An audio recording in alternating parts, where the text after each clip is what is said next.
A week from yesterday, a week from today, we will be discussing what went right or wrong for the Chicago Bears. Yes, and I think we're going to be pleasantly surprised. I really do. I just keep coming back to not just what I saw in person up there, but going back to Detroit. And I've said this before. With Ben Johnson calling the plays and putting up a game plan, this is not a first-time coordinator. It's not a guy that have uncertainty of is he capable of putting together a good game plan and getting the most out of a quarterback.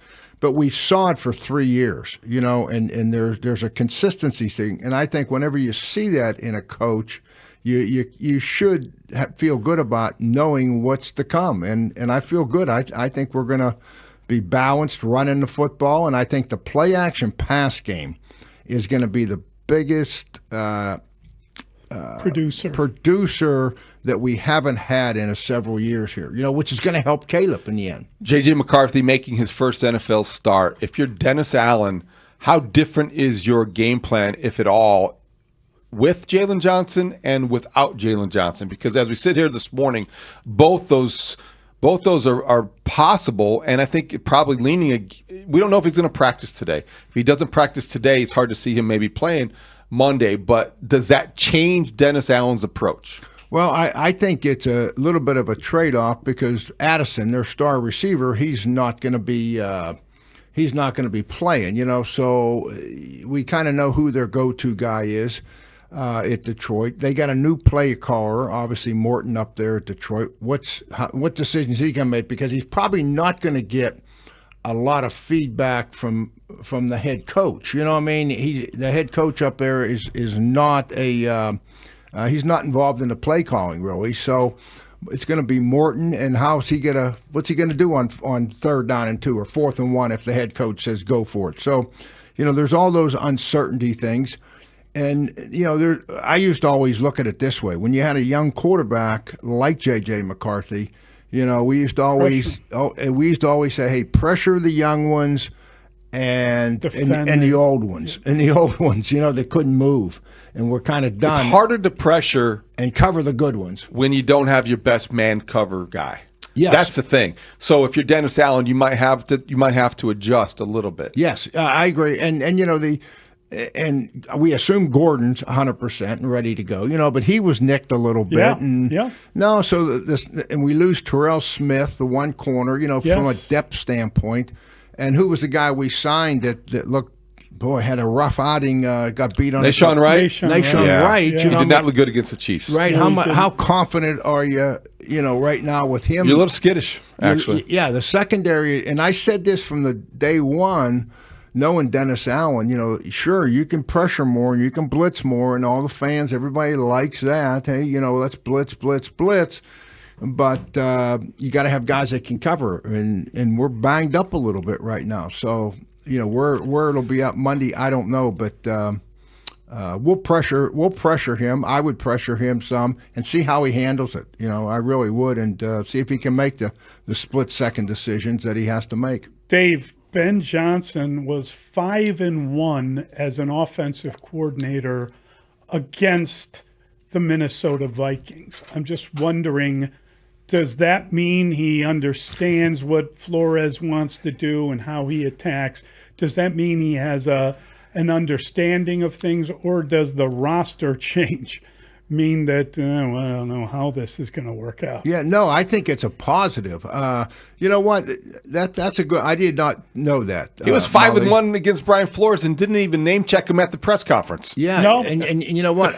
I'm going to go back and for our listeners out there, the research would be looking at those games run pass wise, just seeing how it broke down. Were there big plays, a lot of play action versus the run versus, and just see what the plan was as far as who was your primary receivers and who wasn't. So I'm going to look at that here in the next couple of days. That's a good point to see who he highlighted, who were the guys that he wanted to get the ball to versus this blitz. Again, health may dictate the answer to that question, because Your running back room, you have DeAndre Swift and whoever else is healthy. You don't know about Monangai. You don't know about Roshan Johnson. You don't know about anybody else who might be added to the mix.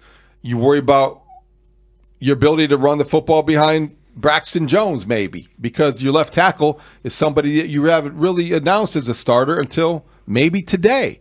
Right. So the running game that needs to be a primary part of this offense to set up the play-action passing game. How well do you feel about the running game?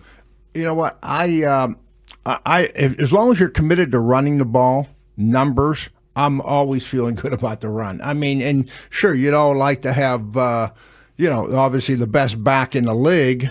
We'd like to be handing the ball to Saquon Barkley, but to me, just making a commitment to the running game is going to make the defense honor it, and then it's going to open up, obviously, your other plays. So, there's two ways of handling this. When you're facing a pressure team, you see some teams that are going to go protection-wise. Yeah. And we are going to protect and we are going to get the ball thrown, and we may not. And then there's the other side where you're going to get 5 out. We're going to release everybody right now. Kansas City does a lot of that. You want to blitz Kansas City? Come on. We're just going to rely on Patrick Mahomes. We're going to flare our backs, get our tight end out, and he's going to make a quick decision, and we're going to get the ball thrown one-on-one to Kelsey or somebody, and he'll make somebody miss. So there's two trains of thought from an offensive standpoint. What do we want to do? I mean, I remember we played I was at the Dolphins, and we went down on Thanksgiving Day game and played Parcells and the Cowboys in Dallas, and they were with Mike Zimmer, they were the #1 blitz team in the NFL. Okay, without a doubt, they were leading the league. And so we went down there, and I remember Norv Turner and I talking, and Norv said, "Well, we'll be able to run the ball with Ricky some, but Dave," he says, "when we have to throw it." He says, "I'm going to leave everybody in, and we're going to run with Chris Chambers was our wideout, kid from Wisconsin." And he says, "We're going to keep everybody in to protect, and we're going to come up with some one-man routes." I said, "One-man routes?" And he says, "We got to get the ball thrown." And it worked out good for us. We won the football game. But my point is that there's a couple different ways you can handle a pressure team like Minnesota. Especially with the left tackle position up, Sure, a little bit up in arms. Dave, the left tackle is the one position they haven't named yet, but the injuries will impact other positions. Do you, when you're looking at a game like this, how closely are you monitoring the injured list? You are, but I think they've made a decision. What they're going to do, and. Let's just see who's practicing. I mean, to me, when they get on the field today, when they get on no running back, you're going to know. Exactly, Mully. And if Braxton Jones isn't out there and somebody else is in the left tackle, we're going to know. So there won't be any secret on that. I mean, Big Z and those guys will be all over that stuff, and we'll know who's practicing. At this point, it's game time. They're not going to be doing any physical work the next couple of days. It's get healthy right now, get fine-tuned on the game plan, and be fresh and ready to go. So, Dave, because it affects the NFC North so much, the Packers trading for Micah Parsons was a blockbuster. The Micah Parsons news yesterday that he's dealing with a facet joint sprain and may need an epidural to play against the Lions would, I think, come as just as big of a shock or surprise. What do you think of that news, and how much do you think it could impair Micah Parsons? That's major news in my mind. I mean, that is not like saying, well, we're going to put a heat pack on it and, he's got some back spasms and he'll be okay. I mean, you start talking epidural and you're talking vertebrae and you're talking, something going on in there.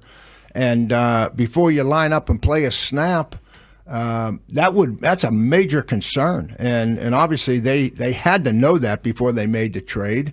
And so we'll see what happens, and he'll play great, I think, to start off on this thing. But, can he sustain it? If there's an injury, if there's a real serious injury there, how long can he sustain it?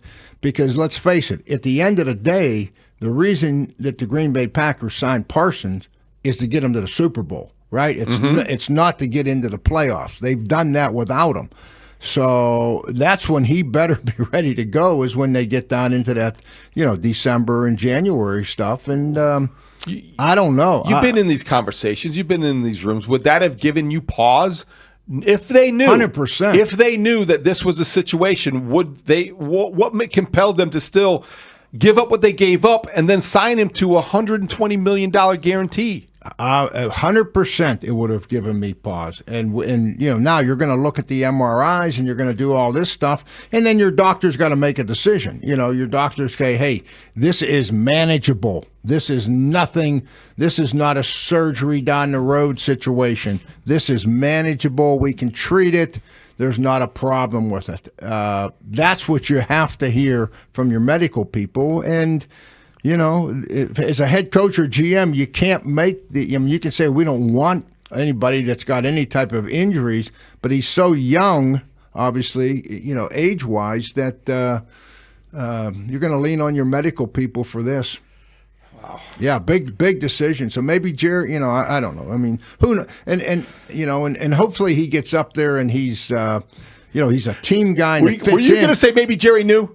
I almost said that. But you almost said that. No, they had a plan where they were going to give him some pills. I mean, I don't know. I mean, but Jerry's sitting there right now saying, well, go ahead, because, have fun. I mean, but I don't know. It's but I should say this, too. That trade that he made, it's not what we did at Dallas with Herschel Walker. Oh, my God. I mean, trust me. I mean, everybody's trying to say, I think Jerry might even said that it's the, it's like the Herschel. It's not. No, it's nothing like that. It's not 3 1s and three 2s and 3 It's not changing the direction of a franchise. It's two late round picks. And their picks, okay, are going to be late first round picks. Exactly. Good point. So, we'll see. I mean, he better be practicing, though. You got a new scheme, you got a new system, and the guy hasn't been on the field. He hasn't hit anybody, right. know?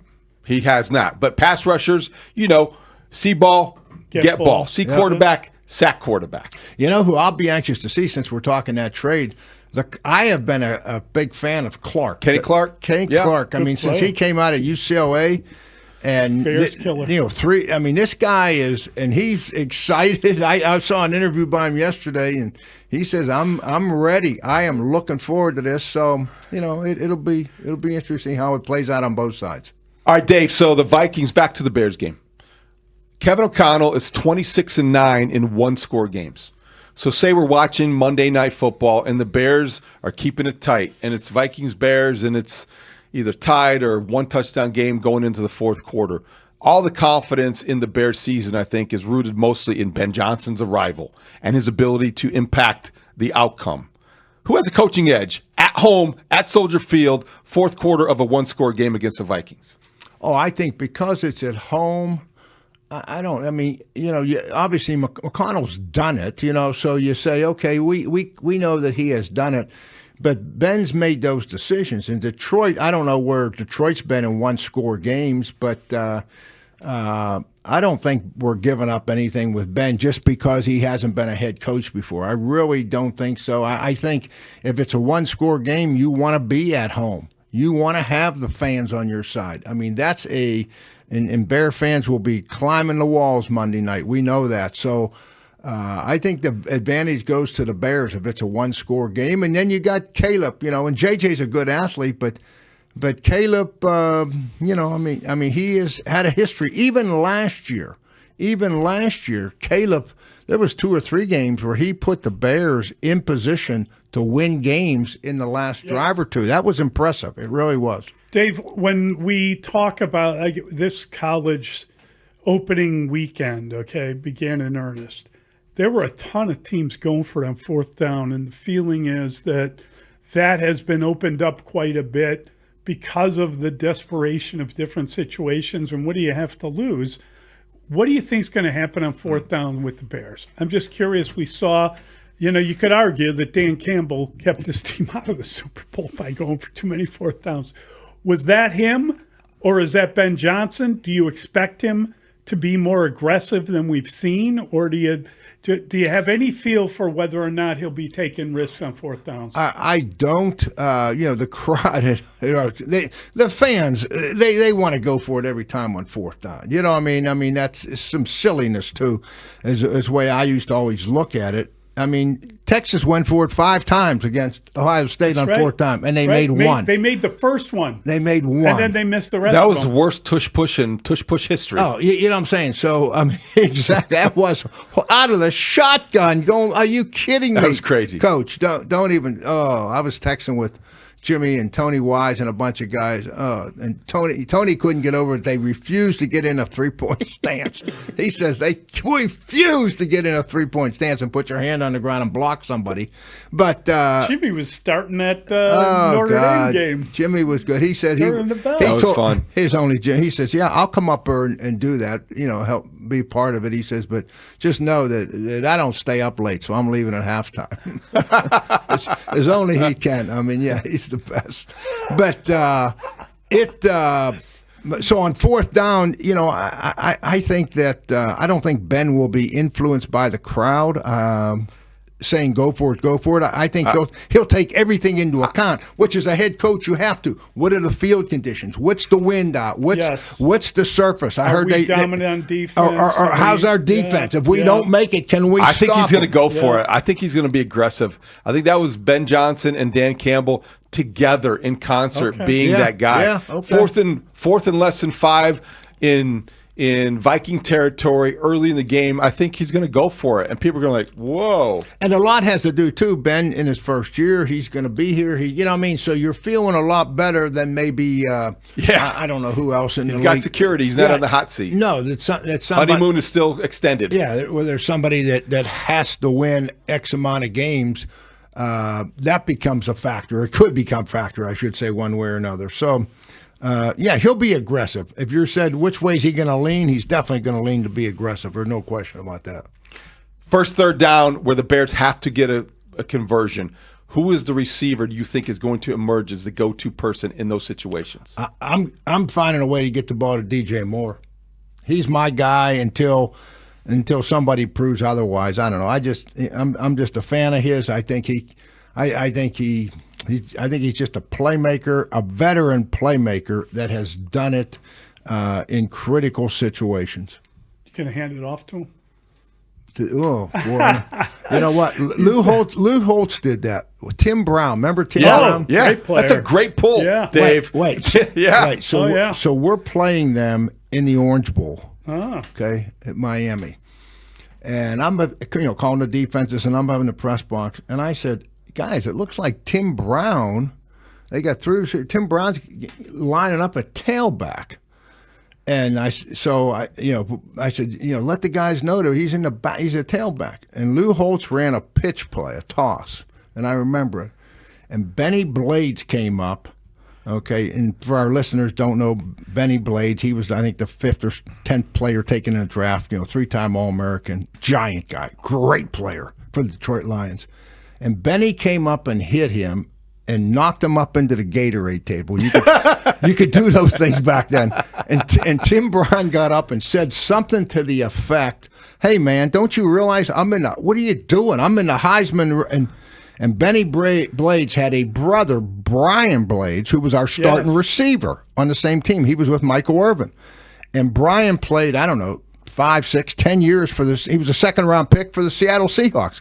Outstanding player. And Benny hits Tim, and Tim makes a comment like, hey, man, what, you're going to try to hurt me? I'm trying to get the Heisman or something. And Benny says to him, hey, let me tell you something. I beat the blank out of my brother every day in practice. You think I care about you?